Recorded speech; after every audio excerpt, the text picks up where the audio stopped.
Radio 600 WMT. Always keeping an eye on what the weather is going to do. 600 WMT. At Broadcast Park, we've got mostly clear skies, 34 degrees at News Radio 600 WMT. Doug Wagner with you. Dr. James joins us. He's the founder and CEO of Diamond Physicians in Dallas. Spends a lot of time in the emergency room and has treated a lot of toy-related injuries over the years. Dr. James, how are you doing today? I'm doing fantastic. Good morning. Glad to have you on the program. And the reason we're talking to you is because it's that time of year where people are doing their holiday shopping. You've got movies like Jurassic World, inspiring toys, and anything that's quick folding, not anything, but pretty much anything that's quick folding may not be a good idea. There is a consumer watchdog group that has got an annual list of their hazardous toys that they've released. And you know which toys are on the list and why. What are some of the top ones we need to be on the lookout for? Yeah, that's exactly right. The World Against Toys Causing Harm has released their 2015 list, and that Jurassic World Velociraptor claw is number one on the list. It's a foam mold of dinosaur claws, and the child is supposed to place the claws on their hands and is encouraged to claw like a velociraptor. So as you can imagine, that can be dangerous when you have pointy edges that can poke the eye, cause lacerations and whatnot. I just figured out what they did with that. World Against Toys Causing Harm is an acronym for WATCH. Yeah. It's early in the morning. Sorry about that, Dr. James. I'm just not getting That's that. okay. What are some of the other ones? This quick folding trampoline, do you know anything about that?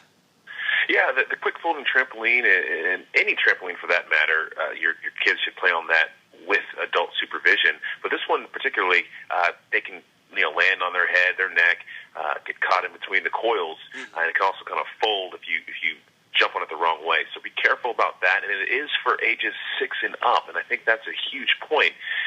Parents definitely look on the box and see what the age recommendation is for the toy, and if it's for someone 8 and up, 6 and up, don't buy that toy for your 2-year-old. Now, most people think that, these things are just isolated. You know what? They wouldn't put things on the shelves that are going to be harmful to us. That's not necessarily the case, is it? Yeah, and another toy that I want to mention is it's a foam dart gun, but it looks exactly like a 9mm pistol. Oh, it has that little orange tip. Yeah, and there's actually a 12-year-old boy last year in Cleveland that was shot by police officers who thought the toy was a real gun.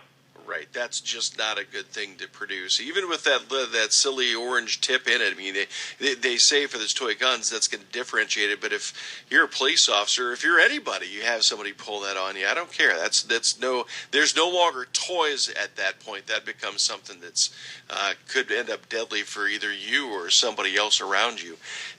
These toys, though, they end up on store shelves. These are not just things that are they hit the recall button and they're all back. These are sitting out on store shelves right now. Yeah, they are out there, and a common injury that I see in the ER is children placing small objects in their nose and in their ears. So be very careful with toys that have moving parts that can either be detached or that can break off. There's a doctor play set. Unfortunately, it is in my field, a doctor play set that has been placed on this list because of the small parts that can be ingested, cause choking. And, of course, I see these things placed in the ears and nose quite frequently.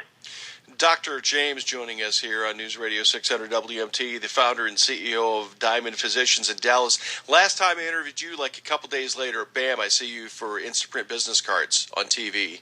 You're a star of radio and television now. Congratulations. I appreciate that. Thank you so much. They played it on Monday night, the Cowboys-Redskins game, so that was fun watching the Cowboys play, and then there I was. Well, not only that, it was probably good luck for it. Maybe they should play it more often during those games. Huh? Absolutely. Hey, Dr. James, thanks. Happy holidays to you, all right? Happy holidays. Thanks for having me. All right, take care. Dr. James joining us here on the WMT Morning Show, 7:46 now at Broadcast Park here on News Radio 600 WMT. We're going to bring in Andy Peterson. Take a look.